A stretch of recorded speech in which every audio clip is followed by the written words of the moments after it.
All right, so I'm going to start just setting up them how I want some final renderings. I'm going to go to my settings.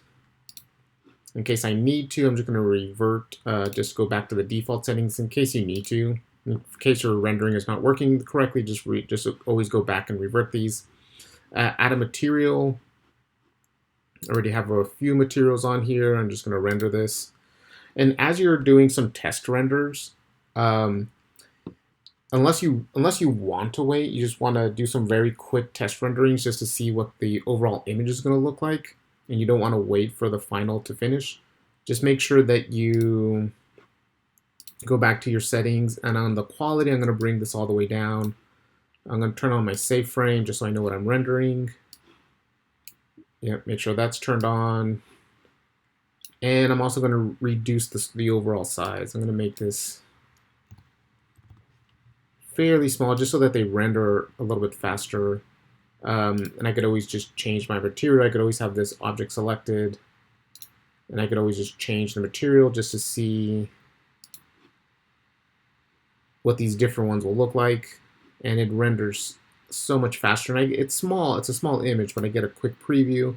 But it's also really helpful as I'm going through here and trying to figure out what I want this thing to look like. I can try this one. And again, it just gives me a quick idea of what the overall rendering will be.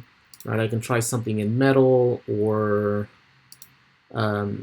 glass. There's a lot of different options you can just sort through.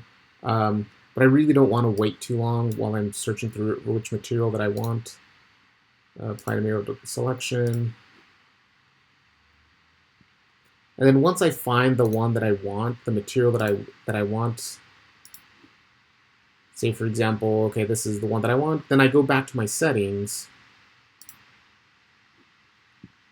and I change the quality all the way up. I also turn on the denoiser, and I definitely want to increase this number.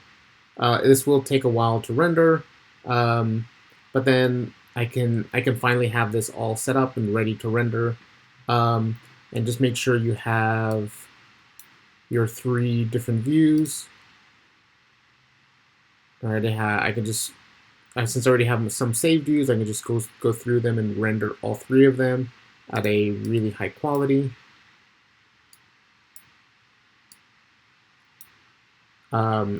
High quality with the denoiser on, and a really high resolution.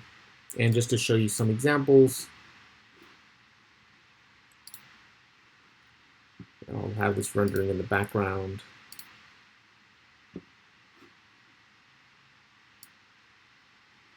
But just to show you just 2 quick examples, here's one.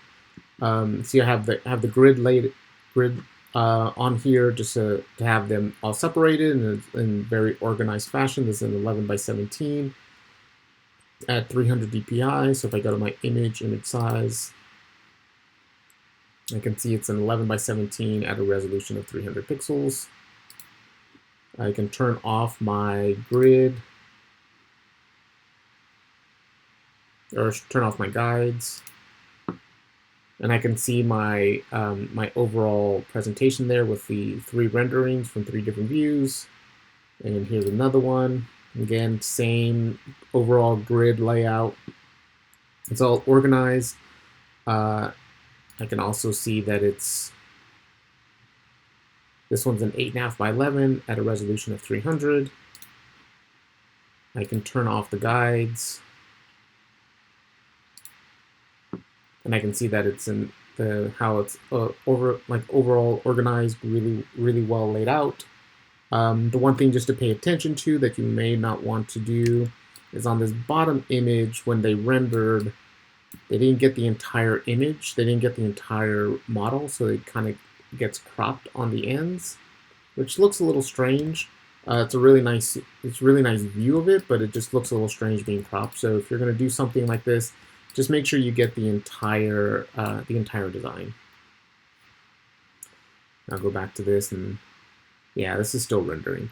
But yeah, just make sure that when you do get the final model that the material and the view that you like, and just make sure you again just adjust your settings so that it's a high quality. Uh, if you want to turn on the denoiser, you're more than welcome to. It just cleans it up a little bit. And then your image, your size of your image, just make sure that it's a really high resolution.